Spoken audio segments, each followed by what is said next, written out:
This is a message from a viewer named Martin, and when I read it, I did not feel the usual sadness that comes with these stories. I felt something closer to respect. Because Martin did not write to me as a broken man begging for sympathy, he wrote as a professional who had conducted an experiment and was now reporting his findings.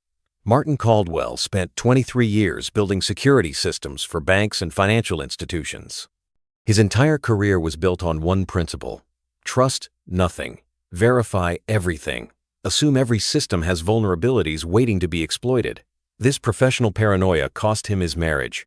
His ex-wife said living with him was like living with a man who was always waiting for the other shoe to drop. She was not wrong, but that same paranoia would eventually save Martin from losing everything to a woman who had perfected the art of making lonely men feel special. What you are about to hear is not a typical love scam story. Martin was not some naive tourist who stumbled into a bar and fell for the first pretty face that smiled at him. He was a cybersecurity expert who understood manipulation, who could spot social engineering from a mile away, who had trained others to recognize when they were being played. And yet, for 14 months, he paid a woman 35,000 baht per month. He bought her a motorbike, he covered her apartment, he purchased gold jewelry. He funded endless family emergencies.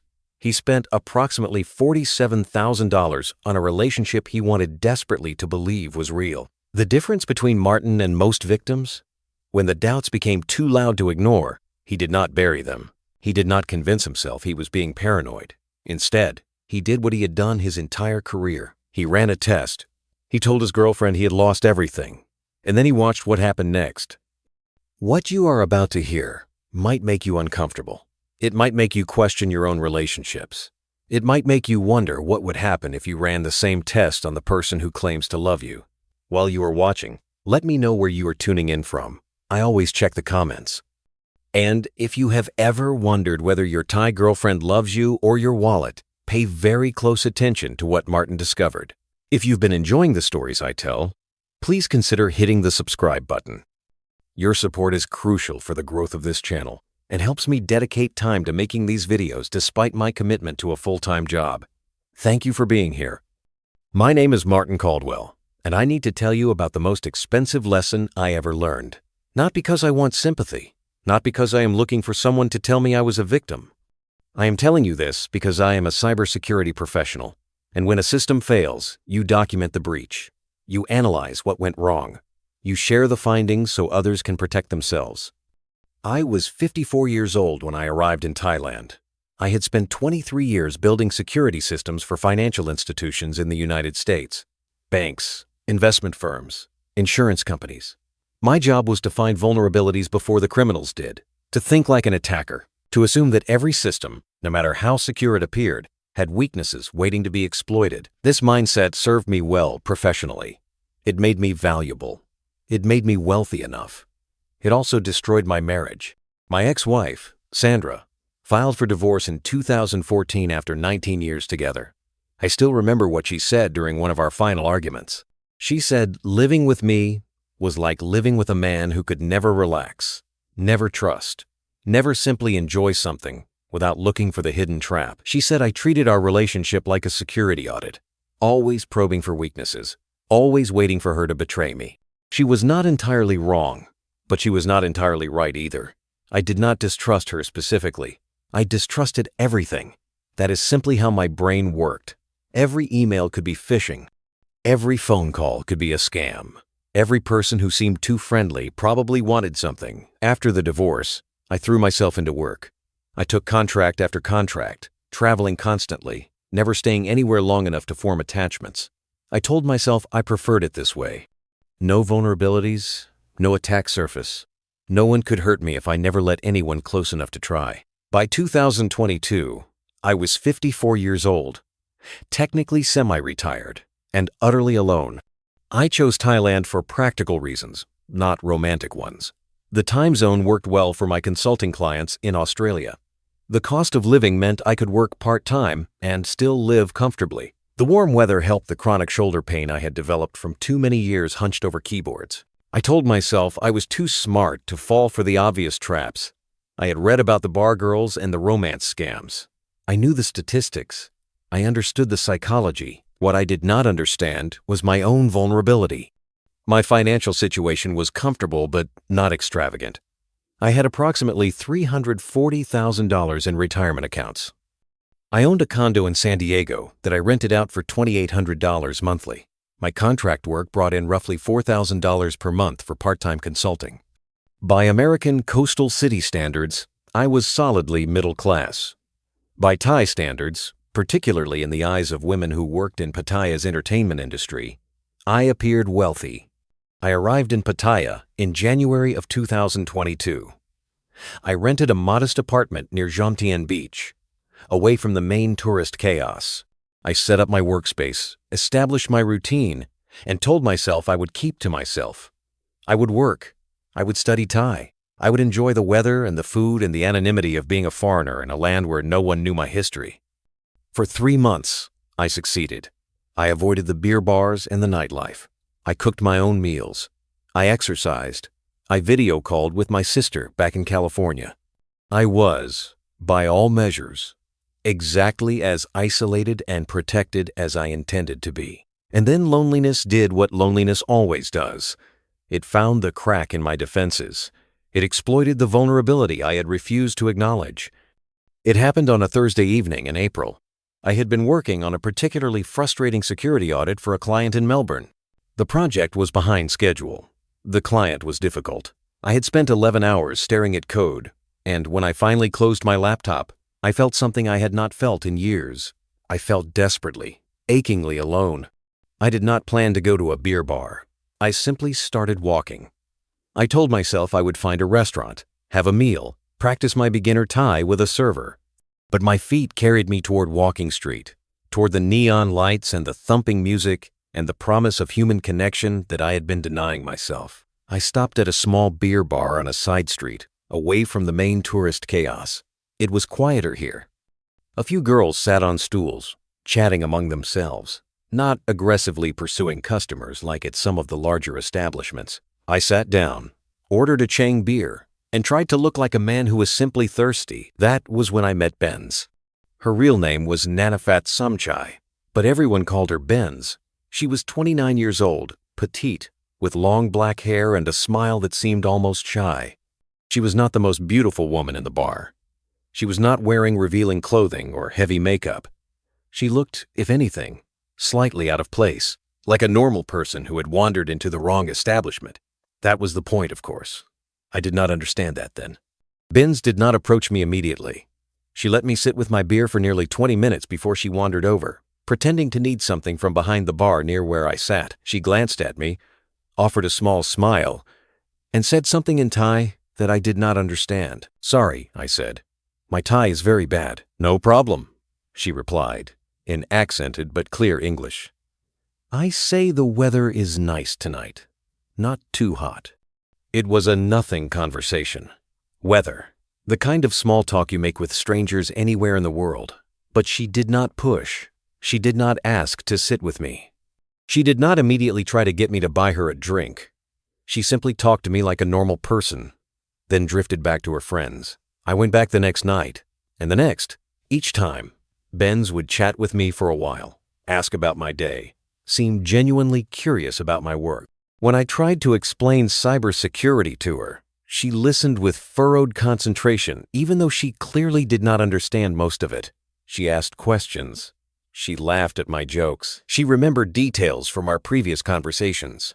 By the end of the first week, I was looking forward to seeing her more than I wanted to admit. Benz told me her story gradually, in pieces that felt natural rather than rehearsed. She said she had been studying at university in Bangkok when her father died suddenly, leaving her family with significant debt. She had to drop out. She came to Pattaya because a friend told her she could make money here. She worked at the bar, serving drinks, she insisted, never going with customers. She was not like the other girls. I was different, she said. She had never felt this way before. She could talk to me. She felt comfortable with me. I did not treat her like a bar girl. I treated her like a person. These words landed exactly where she intended them to land. I should have recognized the pattern. In my professional life, I had studied social engineering extensively. I knew how attackers built rapport with targets. I knew how they identified vulnerabilities, loneliness being one of the most common, and exploited them with calculated warmth. I knew that the most effective manipulators did not push. They let the target come to them. They created a sense of connection that felt organic rather than transactional. Benz was executing a textbook social engineering campaign, and I was walking straight into it with my eyes wide open but my defenses down. 3 weeks after we met, I asked her if I could bar-fine her, take her out of the bar for the evening. She seemed almost reluctant, worried about what I would think of her. She said she did not normally do this. She had only gone with 2 customers before, both times because she desperately needed money, and both times she had felt terrible afterward. I assured her this was different. We had a connection. I was not treating her like a commodity. I genuinely cared about her. We went to dinner at a nice restaurant overlooking the bay. We talked for hours. When I dropped her off at her room, I did not expect anything. I was being a gentleman. She invited me inside. That night after we were intimate, she cried. She apologized. She said she did not know what was happening to her, that something about me made her forget her rules, made her want things she had trained herself not to want. She said she was scared of how she felt. I held her and told her everything would be okay. I was already lost. Within 2 months, I had saved Benz from bar work. It happened naturally, or what I believed was naturally. She mentioned that she hated her job, that the other girls were jealous of her because she did not sleep with customers, so they spread rumors and made her life difficult, that the mama-san pressured her to be more friendly, to earn more for the bar, but she could not bring herself to do what they wanted. I offered to help. I would pay her rent. I would give her a monthly allowance. She could quit the bar and focus on improving herself, take English classes, maybe find a normal job eventually. I would support her while she built a better life. Benz resisted at first. She said she could not accept such generosity. She did not want to be a burden. She did not want me to think she was using me for money. I insisted. This was what I wanted. Helping her made me happy. She eventually agreed, tearfully, promising she would make me proud, promising she would study hard and find good work and repay my kindness somehow. I rented her a small apartment in a quiet neighborhood. Nothing fancy. 12,000 baht per month, about $340. I set up a monthly allowance of 35,000 baht, roughly $1,000, to cover her living expenses. I paid for English classes at a reputable school. I bought her a motorbike so she could get around independently. I was not buying a girlfriend, I told myself. I was investing in a human being's future. I was helping someone escape a bad situation. The money was nothing compared to the satisfaction of watching her flourish. Over the following months, the expenses grew. Her mother needed hospital treatment, 15,000 baht, then 20,000 baht, then 35,000 baht for a surgery that could not wait. Her brother had a motorcycle accident. The hospital wanted 50,000 baht before they would discharge him. Her father, the same father who had supposedly died and left the family in debt, apparently still had creditors coming after the family. Strange how the dead can still owe money, but I did not question it. I covered the debts. She needed a new phone, because hers was old and slow. She needed a laptop for her English studies. She needed clothes for job interviews. She needed gold jewelry because, she explained, Thai families measured a woman's worth by the gold she owned, and she was ashamed to have so little when she visited her relatives. Each request came with tears. Each request came with promises to repay me someday. Each request came with passionate reassurances that she loved me, that I was the best thing that had ever happened to her, that she could not believe how lucky she was to have found someone like me. I kept a spreadsheet, because that is what I do. Over 14 months, I spent approximately $47,000 on Benz.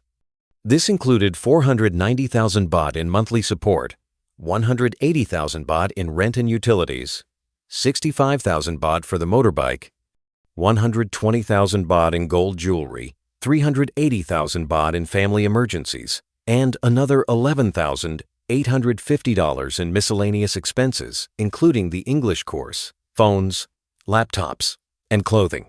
$47,000. More than a year of my consulting income, a significant portion of my liquid savings. And I gave it willingly, happily, because I believed I was loved. My professional instincts never fully quieted. Even as I fell deeper into the relationship, Even as I told myself I had finally found something real, a small part of my brain kept running threat assessments, kept noticing anomalies, kept flagging behaviors that did not quite fit the pattern of an authentic relationship. The phone situation bothered me first. Benz guarded her phone with her life. She never left it unattended. She always kept it face down. When it buzzed with messages, she would glance at the screen, then quickly put it away without responding. She said it was because her jealous ex had once gone through her messages and caused terrible problems, so now she was protective of her privacy. Reasonable explanation. But I noticed she had two phones, the iPhone I had bought her, and an older Samsung she claimed was broken but kept anyway.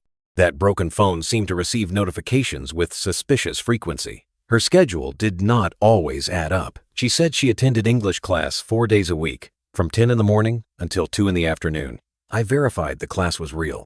I even visited the school once, pretending to inquire about lessons for myself, and confirmed she was enrolled. But some days, she was unreachable for hours, beyond what the class schedule would explain.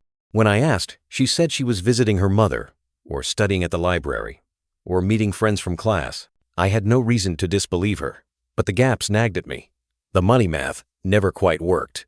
I gave her 35,000 baht monthly for expenses. Her rent was 12,000. Food, transportation, and personal expenses should have been manageable with the remaining 23,000. She said she was saving, building a cushion for the future, planning ahead like I had taught her. But whenever emergencies arose, she had no savings to contribute. The buffer I thought she was building did not seem to exist. The money I gave her disappeared into a void I could not see. Our physical relationship had changed. In the beginning, Benz was passionate, almost insatiable. She made me feel desired in a way I had not felt in years. But after the first few months, after I had committed to supporting her, the intimacy cooled significantly. She was often tired, often sick, often having her period with frequency that did not seem medically possible. I was not entitled to her body, I reminded myself. Relationships naturally settled into different patterns over time. Physical passion was not the foundation of lasting love. But the timing felt strategic rather than natural, as if the intensity had been part of the sales pitch, and now that the deal was closed, the promotion had ended. And then there was the brother. A man Benz introduced as her brother visited her apartment while I was there. His name was Sumchai. He was tall for a Thai man, with a nervous energy that made me uncomfortable. Benz was strangely attentive to him, laughing at his jokes in a way she did not laugh at mine, touching his arm when she spoke. His body language around her was not brotherly. My threat assessment instincts pinged hard. I told myself I was being paranoid, that I was seeing problems where none existed, that my cybersecurity mindset was poisoning a genuine relationship with unnecessary suspicion. But the anomalies accumulated, and eventually, I could no longer ignore them. I am a penetration tester by profession. When clients hire me to assess their security, I do not ask their systems politely if they have vulnerabilities. I probe them. I attack them. I find the weaknesses they did not know they had. In May of 2023, I decided to run a penetration test on my own relationship. I spent 2 weeks building the fiction. I approached it with the same methodical precision I would apply to any professional engagement. I needed convincing evidence. I needed a story that would hold up under scrutiny. I needed to create a scenario so believable that Benz would not suspect it was a test. I started with the documents. I created fake bank statements showing my accounts had been frozen. I had spent decades studying financial documents, designing systems to detect fraudulent ones. I knew exactly what authentic statements looked like, down to the fonts, the formatting, the watermarks. My fakes were indistinguishable from real ones. I fabricated emails from lawyers, written in the specific jargon and structure that legal correspondence follows. The emails detailed a lawsuit from my ex-wife, alleging I had hidden assets during our divorce. A California court had ruled against me in absentia. My accounts were frozen, pending investigation. My retirement funds were being seized to satisfy the judgment. I even drafted fake news articles about the case, knowing Benz was unlikely to verify, but wanting the paper trail to be comprehensive if she did. I needed a witness to sell the story. I called an old friend, Steve, who knew about my situation with Benz. I asked him to call me while Benz was present and deliver the devastating news. We rehearsed it twice. Steve would tell me that the court ruling had come through, that my lawyers had failed, that everything was frozen, that I needed to prepare for the worst. My performance had to be perfect. I practiced in front of a mirror. The shock of receiving bad news, the gradual transition from disbelief to panic to resignation, the body language of a man watching his world collapse. I am not a natural actor, but I had studied enough social engineering to understand the components of convincing deception. The story I would tell Benz was this. My ex-wife had discovered I had assets I failed to disclose during our divorce. She sued. The California courts ruled in her favor. My accounts in America were frozen. My retirement funds were being garnished.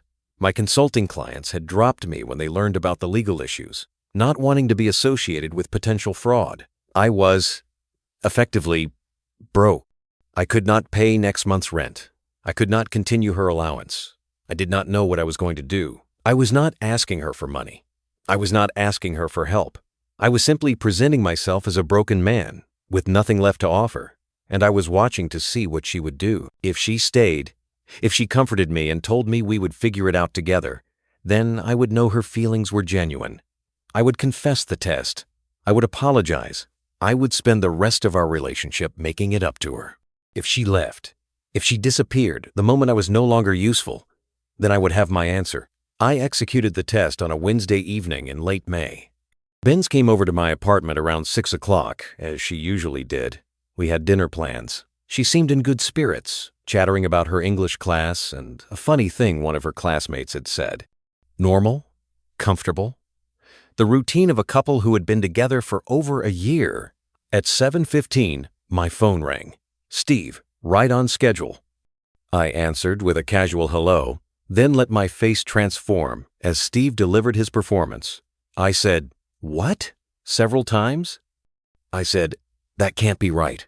I said, "How is this possible?" I ran my hand through my hair, a gesture of distress I had practiced. I ended the call and sat down heavily at the kitchen table. Benz asked what was wrong. I told her I needed a minute. I pulled out the folder of documents I had prepared, bank statements, legal correspondence. I spread them on the table and stared at them, head in my hands, not speaking. Benz came to look. She picked up one of the bank statements, the one showing my primary account frozen.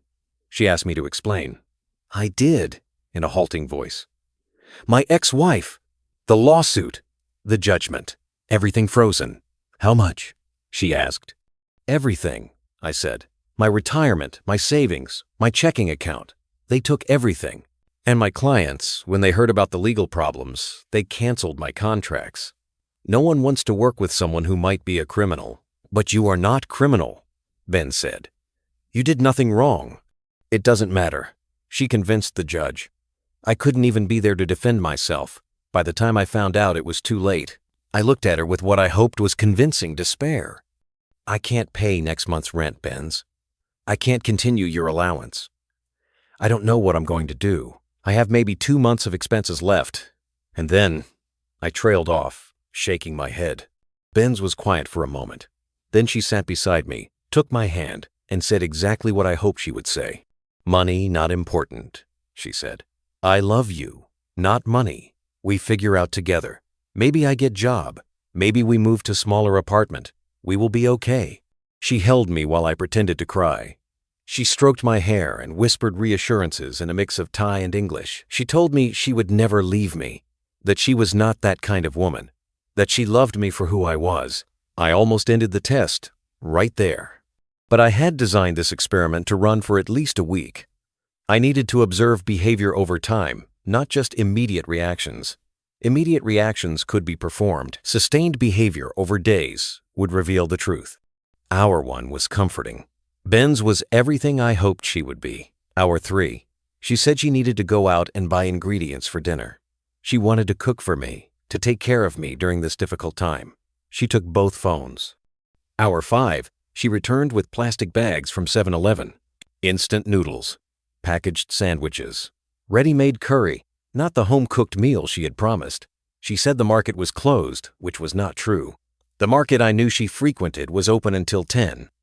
She was quieter now, distracted. She kept checking her phone when she thought I was not looking. When I asked what was wrong, she said she was worried about her mother. Her mother had not been feeling well. That night, we went to bed early. Benz did not want to be intimate. She said she was tired, that the stress of my news had exhausted her emotionally. She turned away from me and fell asleep, or pretended to. I lay awake for hours. At 2 a.m, I heard the soft tap, tap, tap of fingers on a phone screen. Benz was texting someone in the darkness, the faint glow of the screen illuminating her face. She thought I was asleep. I kept my breathing steady and watched through barely open eyes. She texted for nearly 20 minutes. Then she put the phone away and lay still. I did not sleep that night. Day 2 began with an announcement. Ben said her mother was sick, seriously sick, and she needed to go to Eisen immediately. Family emergency. She did not know how long she would be gone. A few days, maybe a week. She needed money for the bus. I gave her 3,000 baht, making a show of counting out the bills carefully, as if I was scraping together my last resources. She thanked me and promised to call when she arrived. She left with a suitcase I had not noticed her packing. Days 3 through 5 were text communication only. Her messages were brief and increasingly delayed. Very busy with mama. Hospital is difficult. We'll call soon. The warm, affectionate tone she usually used was absent. No, I love you. No, I miss you. Just functional updates that grew shorter and further apart. On day 6, I sent her a message designed to test whether financial hope would change her behavior. I told her I had found a solution. An old client in Australia felt bad about dropping me and had wired emergency funds. $10,000, enough to cover expenses for several months while I sorted out the legal situation. Things would be tight, but we would survive. I watched the message show as read. I waited for a response. None came. Day 7. I called her number. The number you have dialed is not available. Please check the number and try again. I tried again. Same message. I tried the old Samsung number. The one she said was broken. Also disconnected. Day 8. I visited her apartment.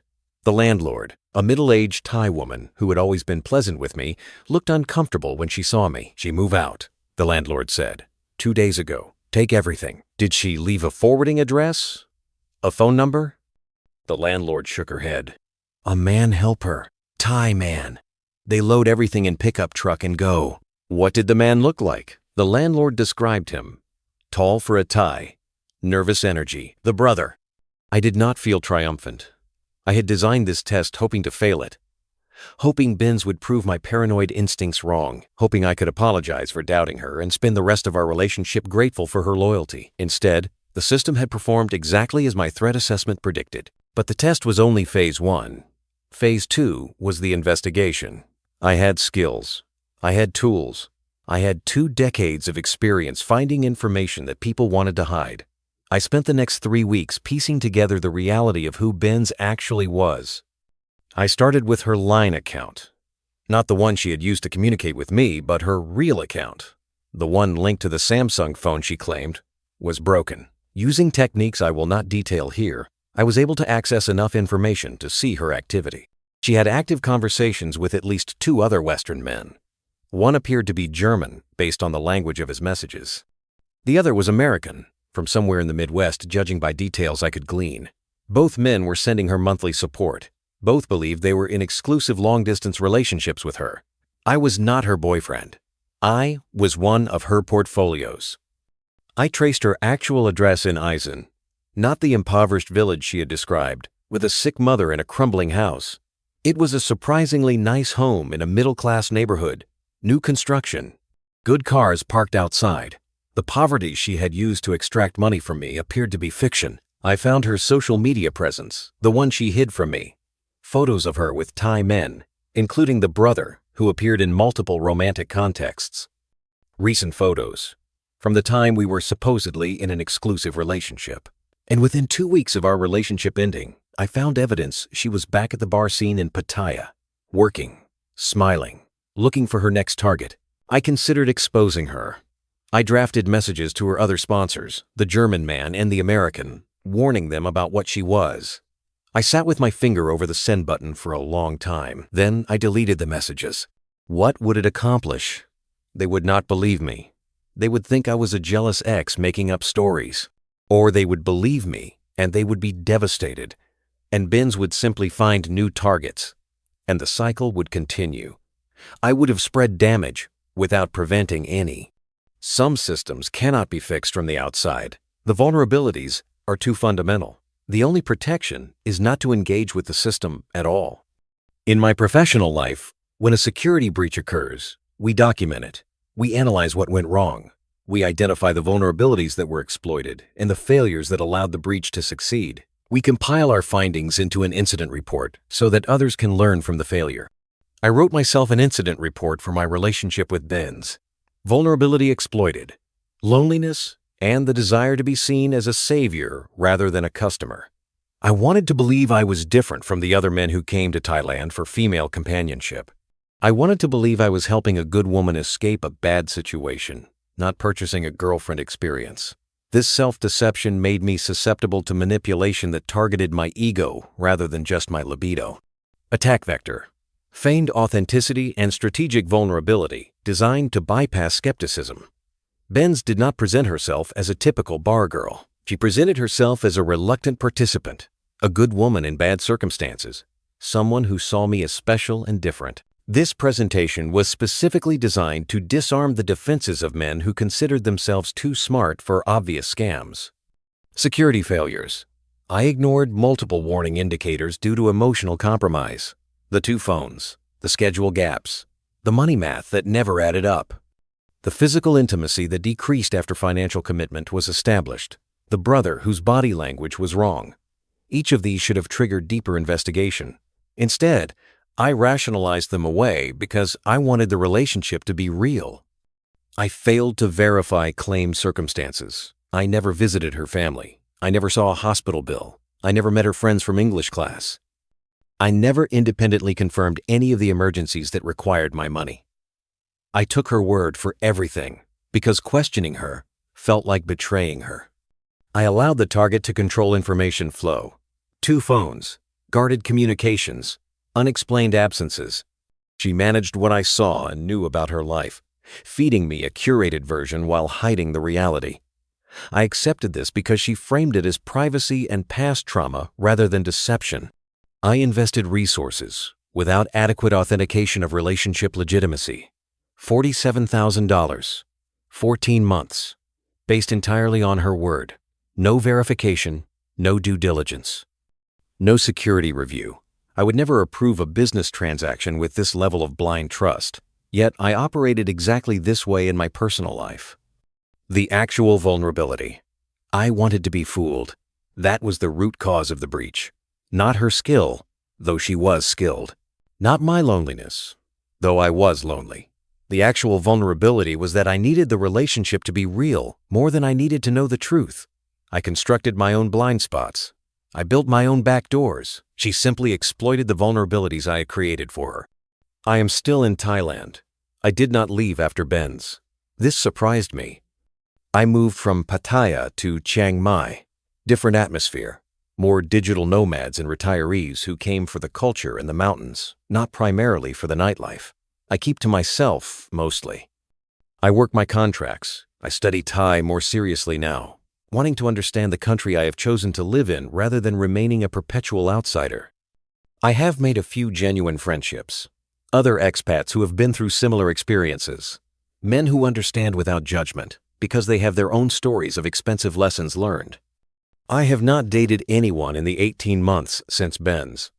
I am not sure I will again. Not because I am bitter, exactly. Not because I hate women or distrust all Thai people, but because I cannot unsee what I now see.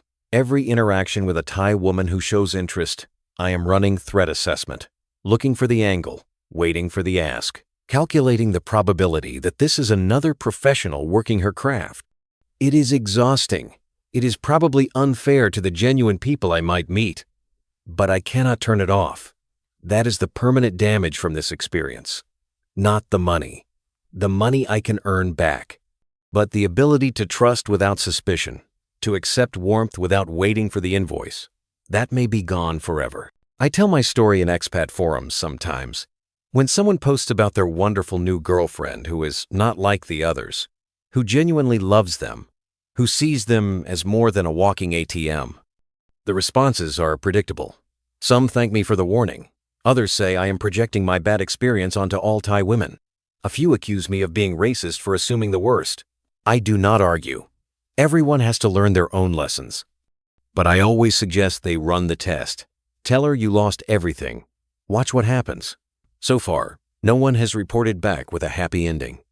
I did not write this to make you cynical about love. I did not write this to tell you that all Thai women are scammers, or that all relationships that begin in bars are doomed to exploitation. That would be both unfair and inaccurate. I wrote this because I am a security professional, and when I see people making the same mistakes I made, ignoring the same warning signs, constructing the same blind spots, I feel obligated to share what I learned. Even if most people will not listen, even if some will accuse me of bitterness or racism, even if the only person who benefits is someone reading this at 3 a.m, wondering why their girlfriend's story does not quite add up. Here is what I want you to understand. The girlfriend experience is a product. Some providers are more skilled than others. This is not a moral judgment. It is simply the economics of a situation where wealthy foreigners arrive in a country where average wages are a fraction of what they are in the West. Some women choose to sell companionship. Some are very good at making it feel like more than a transaction. That is their skill. That is their job. She is different is the most expensive sentence in Southeast Asia. Every man who sends money to a Thai girlfriend believes she is different. The German man sending Ben's money believed it. The American man sending Ben's money believed it. I believed it. We all believe it because the alternative, admitting we are customers, not boyfriends, is too painful to accept. Love bombing followed by gradual extraction follows consistent patterns recognizable to anyone trained in social engineering. The initial intensity, the strategic vulnerability, the slowly escalating requests for money, each with a compelling justification, the cooling of physical intimacy once commitment is secured, the isolation from local friends and language that would let you verify her claims. These are not accidents. These are techniques. The test reveals nothing that closer attention would not have revealed earlier. I did not need to run an elaborate experiment to discover the truth about Ben's. The warning signs were there from the beginning. 2 phones, guarded communications, money math that never added up. I chose not to see them.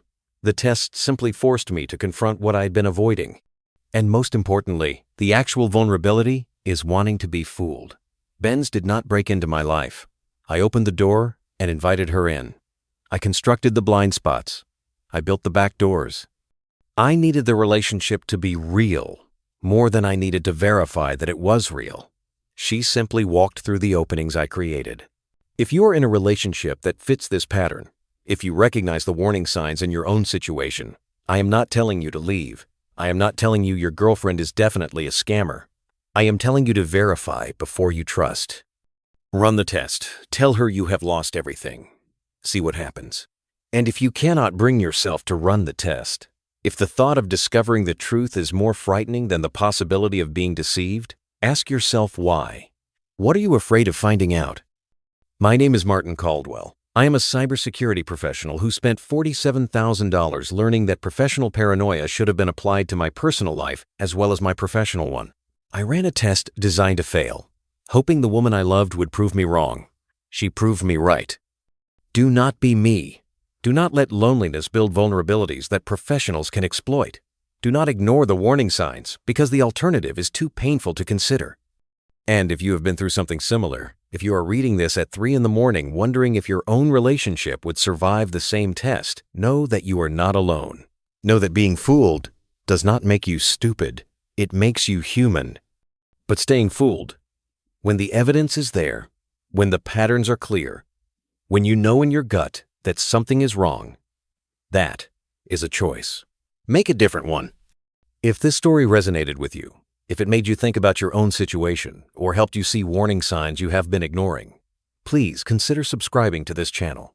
Every week, I share stories like this one, stories of people who learned expensive lessons so that you do not have to.